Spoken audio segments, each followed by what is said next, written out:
آج کی کہانی ہے ایک مزاحیہ اور سمجھدار موٹی شہزادی کی جسے ہنر ملا ایک جادوئی کنویں سے۔ ریاست مٹھائی پور میں ایک شہزادی رہتی تھی۔ سب اسے پیار سے کہتے تھے گول مٹول، اور وہ اس نام پر بالکل بھی ناراض نہیں ہوتی تھی کیونکہ وہ خود بھی جانتی تھی کہ وہ گول ہے، مٹول ہے اور بالکل پیاری ہے۔ ہائے، ناشتہ کا ٹائم؟ پتہ نہیں آج شاہی شیف نے میرے لیے کیا بنایا ہوگا۔ جلدی کرو، ناشتہ تیار کرو، شہزادی گول مٹول جاگنے والی ہے۔ چائے کہاں ہے؟ وہ بھی۔ شہزادی کا معمول کچھ یوں تھا: صبح اٹھو، ناشتہ کرو، ناشتے کے بارے میں سوچو، دوپہر کا کھانا کھاؤ، کھانے کے بارے میں سوچو، شام کی چائے پیو، رات کا کھانا کھاؤ، سونے سے پہلے کچھ اور کھاؤ۔ باورچی خانے کا باورچی استاد چمچا اسے دیکھ کر ہر روز دعا کرتا: یا اللہ، بادشاہ سلامت کا خزانہ بچا لے شہزادی گول مٹول سے۔ استاد جی، یا اللہ، شہزادی صاحبہ تو آج پھر پورا باورچی خانہ ختم کر دیں گی۔ استاد جی، یہ تو ابھی ناشتہ ہے، پھر دوپہر تک ہمیں دوبارہ سب کچھ بنانا پڑے گا۔ شیف شام میں میرے لیے کوئی نئی چیز بنا کر دینا، کچھ خاص، کچھ مزیدار۔ جو حکم گول مٹول شہزادی۔ شہزادی کے ابو بادشاہ فربا خان اول بھی کچھ کم نہیں تھے، مگر وہ پریشان تھے۔ درباریوں نے بتایا کہ پڑوسی ریاست کا بادشاہ اپنے بیٹے کا رشتہ لانا چاہتا ہے، مگر شرط یہ ہے کہ شہزادی کو کوئی ہنر آتا ہو۔ بادشاہ نے شہزادی کو بلایا۔ بیٹا، تمہیں کیا آتا ہے؟ کوئی اسپیشل ٹیلنٹ ہے آپ کا؟ آتا ہے، سب آتا ہے۔ مجھے کھانا آتا ہے اور میں سونگ کر بتا سکتی ہوں کہ کیا بنا ہے۔ اور ہاں بابا، میں دن میں 15 سے زیادہ گھنٹے سو بھی سکتی ہوں۔ کیا کہا؟ 15 گھنٹے؟ بیٹا، یہ سب ہنر میں آتا ہے یا یہ تمہارا روز کا معمول ہے؟ بابا، ہنر تو نہیں پتا، لیکن یہ سب میں بہت پروفیشنل طریقے سے کرتی ہوں۔ پروفیشنل؟ کھانے اور سونے میں بھی؟ جی ہاں بابا۔ یا اللہ، بادشاہ نے ماتھے پر ہاتھ مارا۔ وزیر نے آہستہ سے کہا: جہاں پناہ، شاید ہمیں رشتے کی بات ٹالنی چاہیے۔ نہیں، بادشاہ نے کہا، میں نے سنا ہے کہ پہاڑ کے پار ایک جادوئی کنواں ہے جو کوئی بھی خواہش مانگے پوری کرتا ہے۔ وہ کنواں جو بھی ہنر مانگو وہ دے دیتا ہے۔ شہزادی، تم وہاں جاؤ اور کوئی ہنر مانگ کر لے آؤ۔ میں اکیلی ہنر لینے؟ بابا، شہزادی کے سفر کا انتظام کرو۔ اوہو، مجھے تو بہت کچھ پیک کرنا ہے، کپڑے، کھانے کے ڈبے، اور ہاں، شاید 2 شیف کہاں ہیں، مجھے کھانوں کی لسٹ دینی ہے۔ جی شہزادی صاحبہ، میں حاضر ہوں۔ دیکھیں، سفر میں بھوک لگتی ہے نا، اس لیے میری لسٹ بہت اہم ہے۔ جی جی، آپ کی لسٹ ہمیشہ پورا باورچی خانہ بن جاتی ہے۔ شہزادی کے سفر کی تیاری شروع ہوئی۔ ایک گھوڑا، موٹا سا، پیارا سا، جس کا نام تھا روٹی۔ ایک نوکرانی، چھوٹی، پتلی، ہر وقت پریشان رہنے والی، نازو۔ اور ایک بستہ جس میں شہزادی نے سامان کم اور ڈبے زیادہ بھرے۔ نازو، یہ بھی رکھ لو، یہ سفر میں کام آئے گا۔ شہزادی صاحبہ، یہ سفر ہے یا پکنک؟ شہزادی صاحبہ، اتنے ڈبے؟ ہم صرف 3 دن کے لیے جا رہے ہیں۔ تو کیا کم ہے؟ رکو، اور بھی لانے ہیں۔ پہلے دن کا سفر شروع ہوا۔ جنگل گھنا تھا، راستہ تنگ تھا، اور روٹی گھوڑا بار بار رک جاتا تھا۔ روٹی، چلو، شہزادی نے کہا۔ روٹی نے پیچھے مڑ کر شہزادی کو دیکھا، جیسے کہہ رہا ہو، آپ خود اتنی بھاری ہے، میں کیا کروں؟ بدتمیز گھوڑا۔ شہزادی نے ڈبہ کھولا اور لڈو نکالا۔ روٹی نے لڈو سونگھا اور فوراً چل پڑا۔ جنگل کے درمیان ایک درخت پر ایک سبز طوطا بیٹھا تھا۔ اس نے شہزادی کو دیکھا اور چلایا۔ ارے، کنویں کی طرف جا رہی ہو؟ واپس جاؤ، واپس جاؤ۔ شہزادی نے اوپر دیکھا۔ کیوں؟ ہم آگے کیوں نہ جائیں؟ آگے خطرہ ہے، یہ راستہ کماں بہت سوال پوچھتا ہے، اور اگر تم نے جواب نہ دیا تو سزا ملتی ہے۔ سزا؟ کیسی سزا؟ ارے، وہ کیسے سوال پوچھتا ہے؟ وہ 3 سوال پوچھتا ہے۔ پہلا سوال، تم کون ہو؟ دوسرا سوال، تم کیوں آئی ہو؟ یہ تو آسان لگ رہا ہے۔ تیسرا سوال، تمہیں کیوں لگتا ہے کہ تمہیں ہنر ملنا چاہیے؟ یہ والا سوال تھوڑا مشکل ہے۔ تو کیا ہوتا ہے اگر جھوٹ ہو جائے؟ تو وہ تمہیں مینڈک بنا دے گا۔ क्या? मेंढक? और अगर मैं इन सवालों के जवाब दे दूं तो कौआ तुम्हें वो देगा जो तुम मांगोगी। शुक्रिया, लेकिन मुझे जाना होगा इधर। ये लो मिठाई।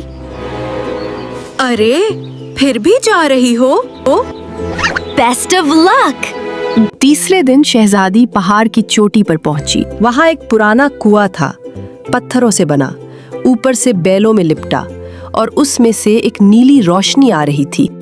शहजादी ने किनारे पर झांका। अंदर से एक गहरी भारी आवाज आई। कौन आया है? शहजादी ने कहा। मैं मिठाईपुर की शहजादी हूँ और सब मुझे प्यार से गोल मटोल कहते हैं। फिर आवाज आई। पहला सवाल, तुम कौन हो? मैं मिठाईपुर की शहजादी हूँ, गोल मटोल खुश मजाज। दूसरा सवाल, तुम्हें क्या चाहिए? शहजादी ने एक लम्हा सोचा। अबू ने कहा था, कुछ काम की चीज मांगो। ये अब्बू के लिए तसल्ली और मुझे खाना पकाने का हुनर। हजारों साल में पहली बार किसी ने सच बोला है। तीसरा सवाल, तुम इसके लायक क्यों हो? शहजादी ने सोचा, फिर बोली। मैं लायक नहीं जानती, मगर मैंने सफर किया और सच बोलकर आई हूँ। कुएं में रोशनी चमकी और शहजादी के हाथों में एक गर्मी सी दौड़ गई। अब मैं खुद भी अपना खाना बना सकती हूँ। वापसी का सफर शुरू हुआ तो आसमान साफ था। शहजादी खुश थी, हाथों में नई ताकत थी, दिल में सुकून था, और बस्ते में अभी 3 डब्बे बाकी थे। नाजू, घर पहुंचकर सबसे पहले क्या बनाऊंगी? शहजादी साहिबा, पहले घर तो पहुंचे। हाँ, मगर सोचने में क्या हर्ज है? शायद हलवा। और इसी लम्हे आसमान ने एक जोर की गरज लगाई। रोटी घोड़ा हुनहुनाया और रुक गया। नाजू ने ऊपर देखा और चीखी, शहजादी साहिबा, ये क्या हो रहा है? आसमान का रंग बदल गया था, नौरंगी से स्याह।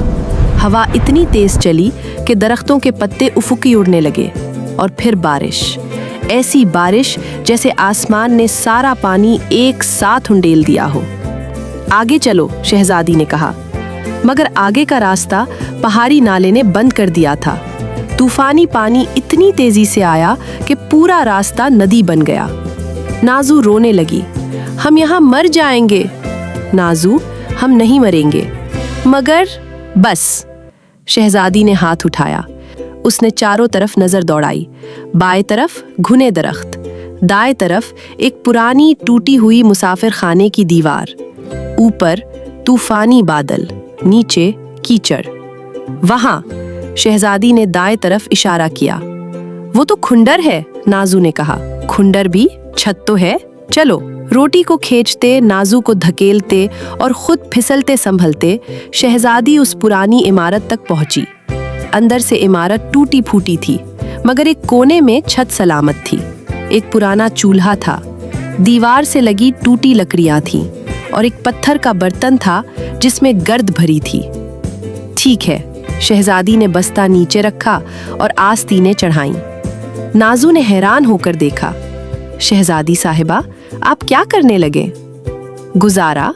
शहजादी ने लकड़ियां इकट्ठी की, चिंगारी निकली और आग जल गई। नाजू की आंखें फटी रह गईं। बाहर से बारिश का पानी एक पत्थर में जमा हो रहा था। शहजादी ने बर्तन धोया, पानी भरा और आग पर रखा। बस्ते में 3 डब्बे थे, मिठाइयाँ, नमकीन और खुश्क मेवा। नाजू ने कहा, मगर शहजादी साहिबा, ये तो खाना नहीं है ढंग का। शहजादी ने जंगल की तरफ देखा। बाहर तूफान था, मगर इमारत के अंदर की दीवार से कुछ जड़ी बोटियां उगी हुई थीं।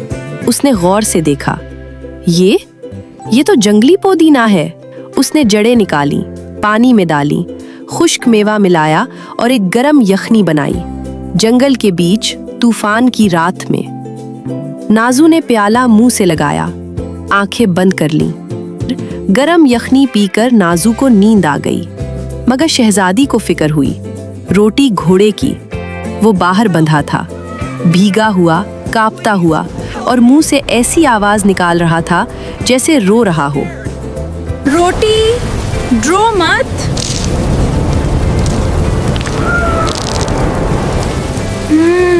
अब तुम भीग भीगोगे नहीं। तूफान अभी भी जारी था, मगर पहली बार किसी ने रोटी को महफूज महसूस कराया था।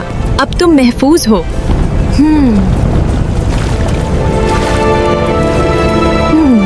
अब तुम ठीक हो गए हो मेरे घोड़े। शहजादी ने उसकी गर्दन थपथपाई।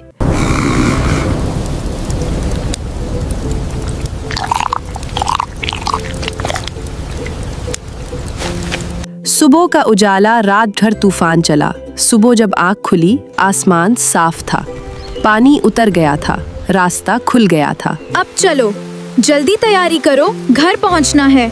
हाँ शहजादी, अब सब ठीक है। जब शहजादी महल पहुंची, बादशाह दरवाजे पर खड़े थे। तुम ठीक हो? बाबा चलें, मैं आपके लिए खाना बनाकर दिखाती हूँ। अच्छा, अब मेरी बेटी खुद खाना भी बनाएगी? बेटा कहाँ थी? तूफान आया तो अब्बू मैं ठीक हूँ। बादशाह ने उसे गौर से देखा। बेटा, तुमने हुनर मांगा था कुएं से, मगर ये तो हिम्मत थी जो तुम पहले से लेकर आई थी। शहजादी ने अब्बू का हाथ थामा। अब्बू, भूख बहुत लगी है, पहले कुछ खिलाओ। बादशाह ने जोर से कहकहा लगाया, ये मेरी बेटी है। मजेदार एडवेंचर्स पसंद आए हों तो अगला हिस्सा देखने के लिए कमेंट जरूर करें।